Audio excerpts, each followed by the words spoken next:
Here he is. It's William Montgomery. How's it going, y'all? I work for Speedo Goggles. No, but seriously, I have been snorting a bunch of catnip recently. Don't worry, I have a hold on it.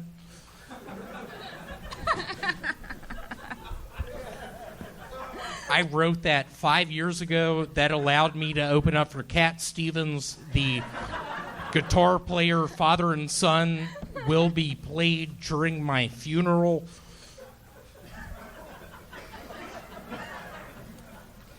Missy Elliott taught me that one day if I could escape from the dungeon in the basement of my father's insurance agency, if I could put my mind to it, I could become a dancer.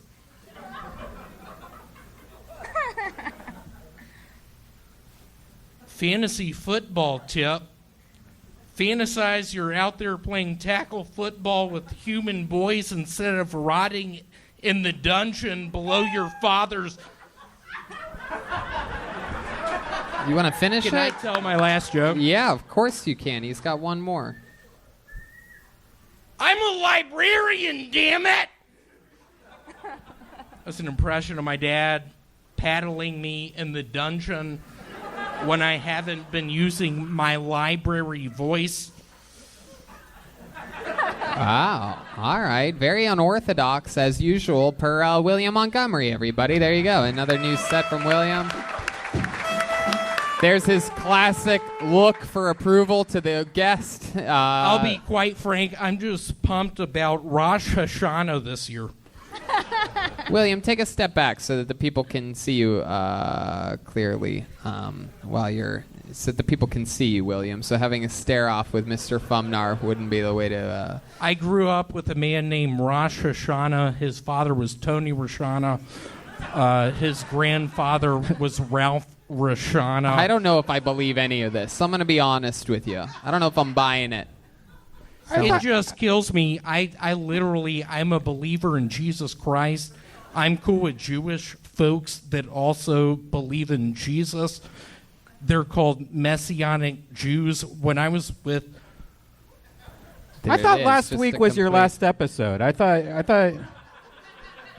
No, I didn't know this was happening. That wasn't a thing at all. What he said last week was that I said that if he doesn't do good that week, that he would be done. But that was a complete lie. And what scares me is I'm just feeling the tension of the audience right now. It's going really bad. This literally is probably my last episode. I'm going to let y'all in on a secret. I have dreams at night that I remember at times, and there was one with a man named Rosh Hashanah. I was looking at him in an elevator. The elevator sort of moves around a little bit, and we end up sort of collapsing in the elevator, and I look at Rosh, and... Let me ask you this. Have you hung out with a lot of people named after holidays? I have. I'm really good friends with Peter Easter. He is... Peter Easter? He's a really nice black man. He's involved in a gang in Memphis, the Bloods. I was with him 3 years ago. We went around shooting people. Wait a second. Parking lot. Now, this is a new level that we've never gotten to. Now, your entire comedic style is based heavily on the truth. And so now we're finding out that you shot people.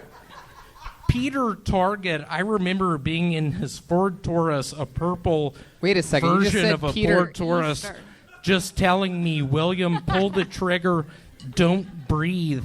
I found myself in the passenger seat of that Ford Taurus, passing out, looking up, seeing... My goodness.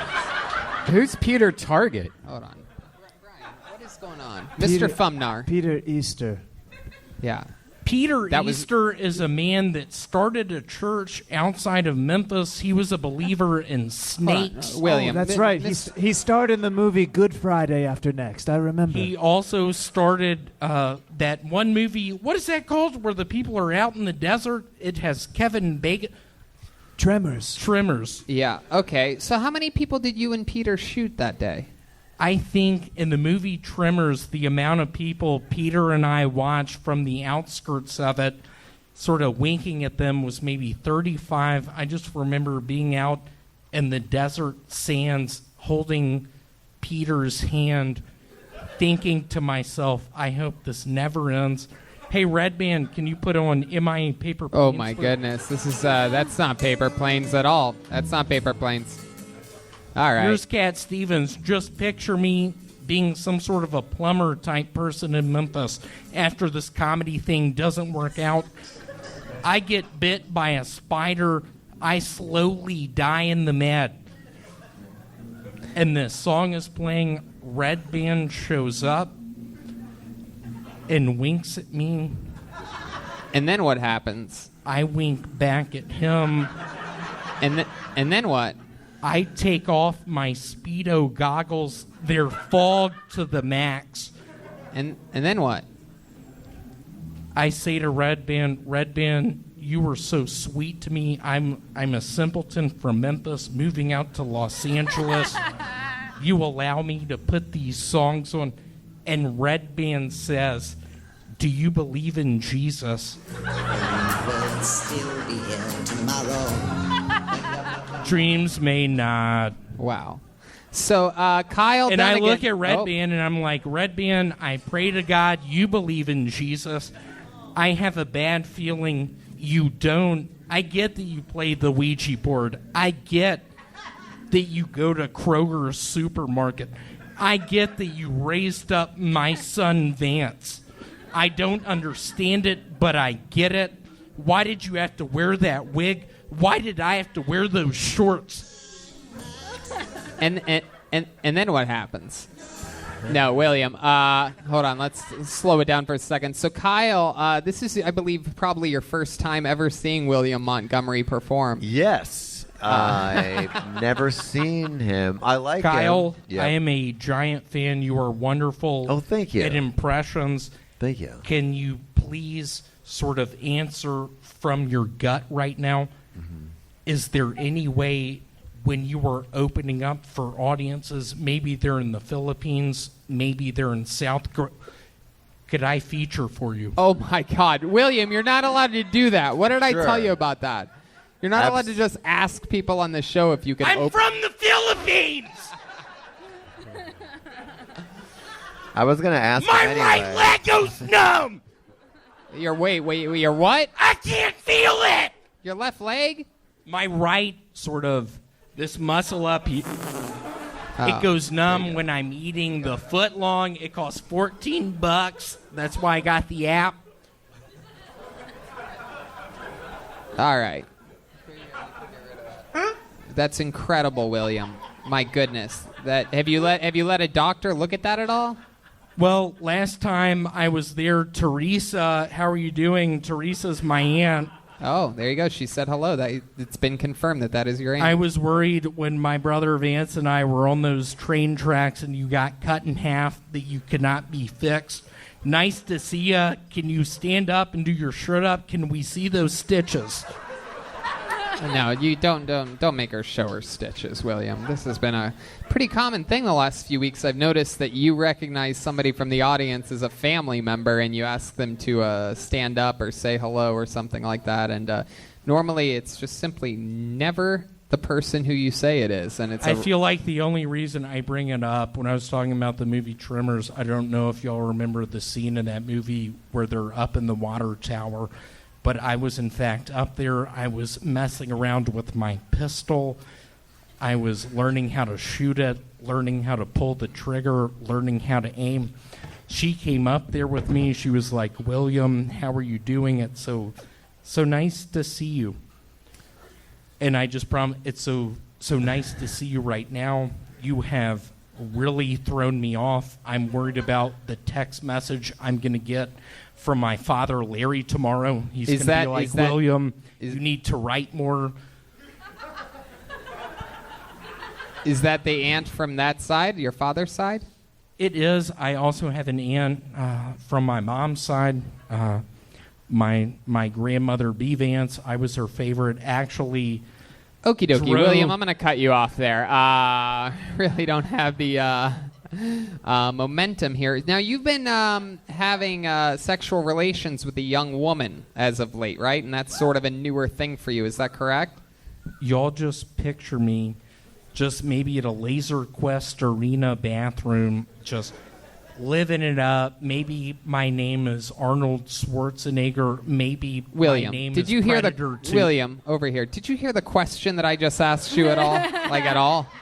I have been trying my hardest to, when I feel like I'm about to ejaculate, pulling my penis outside of her body and just praying to God she doesn't rub her thighs on my thing because it gets sensitive. I don't understand. Hey, yes, you are describing pulling out, William. Yeah. That is what you are describing. Yeah. I have been having so much fun, but I'm looking... No, it's okay. Yeah, William. Okay, so you've been hooking up with a lady for the first time in a long time. Wineshank, you see a stud like William. You have any advice for him to maybe... Hey, Wineshank, I'll be very frank. Uh-oh. You and I having that development spot, getting on shows together, there have been points and times I've looked at you just wondering what you asked for Rosh Hashanah. Okie dokie. This is a wacky William Montgomery appearance. But I will say this, is that I did a show on Friday, Tony Hinchcliffe and Acquaintances.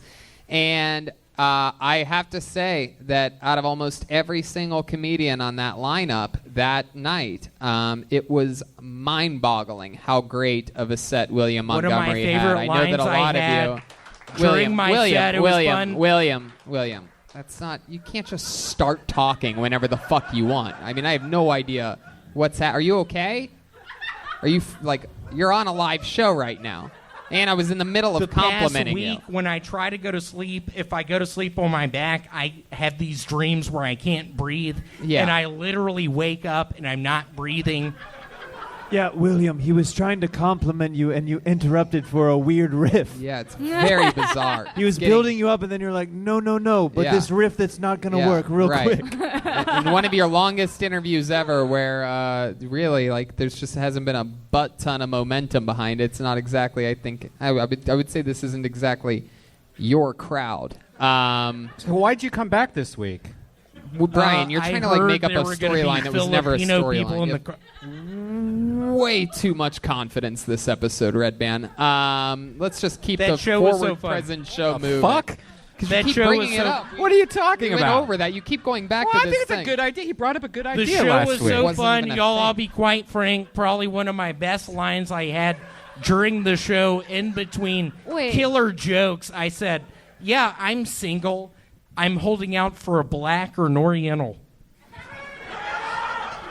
There you go. That was a joke. Look at that. Mr. Fumnar. Yes, Kyle Dunnigan just gave your set 2 blinks up. You can only use Oriental in regards to a rug in 2019. Last I checked. Hey, Sarah, I'll be very honest. There was a point in time before I started hanging out with the school. I had a big crush on, but I'll be quite frank. You saying that right now, it really throws me off. I've been killing it tonight. All right. You talk about... All right. William Montgomery had fun times. There he goes, everybody.